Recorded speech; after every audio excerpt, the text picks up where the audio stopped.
5 মাস আগে বৈষম্য বিরোধী ছাত্র আন্দোলনের শিক্ষার্থীদের কড়া আন্দোলনের মুখে দেশ ছেড়ে পালায় শেখ হাসিনা সরকার। নানান ইস্যু নিয়ে বন্দরনগরী চট্টগ্রামে দফায় দফায় হামলা পাল্টা হামলার ঘটনায় জড়ায় তারা। তবে প্রথমবারের মতো প্রকাশ্যে এসেছে ছাত্র আন্দোলনের শীর্ষ সমন্বয়কদের অন্তর্দ্বন্দ্ব। তাদের এই বিভাজনের পেছনে দীর্ঘদিনের অসন্তোষকে দুষছেন তাদেরই একাংশ। তারা বলছেন এমন কর্মকাণ্ড আরো সংকটে ফেলছে সংগঠনটিকে।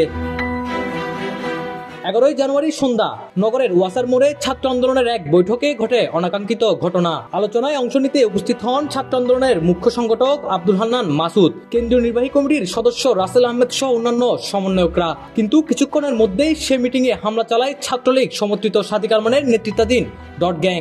দেশীয় অস্ত্র হাতে হামলা চালায় তারা। এই সময় অবরুদ্ধ করে রাখা হয় বেশ কয়েকজন সংগঠককে। আহত হন তানভীর শরীফ সহ আরো অনেকে। ভাঙচুর চালানো হয় অফিসও। এ নিয়ে শনিবার রাতে চট্টগ্রাম প্রেস ক্লাবে জরুরি সংবাদ সম্মেলনে বসেন রাসেল আহমেদের সমর্থকরা। সংবাদ সম্মেলন চলাকালীন প্রেস ক্লাবের হলরুমে ছড়িয়ে পড়ে উত্তেজনা। রাফিও রিজাউরের সমর্থকরা রাসেল আহমেদ ও তার সহকর্মীদের ইঙ্গিত করে ভুয়া ভুয়া স্লোগান দিতে শুরু করে। অন্যদিকে খানতালাত মোহাম্মদ রাফিকে চাঁদাবাজ বলে স্লোগান দিতে থাকেন রাসেল আহমেদের সমর্থকরা। এই পাল্টাপাল্টি স্লোগান পরিস্থিতিকে করে তোলে আরো বেশি উত্তপ্ত। এক পর্যায়ে দুপক্ষের সমর্থকরা জড়িয়ে পড়েন হাতাহাতিতে। বন্ধ করে দেওয়া হয় হলের মাইক্রোফোন। পণ্ড হয়ে যায় সংবাদ সম্মেলনও।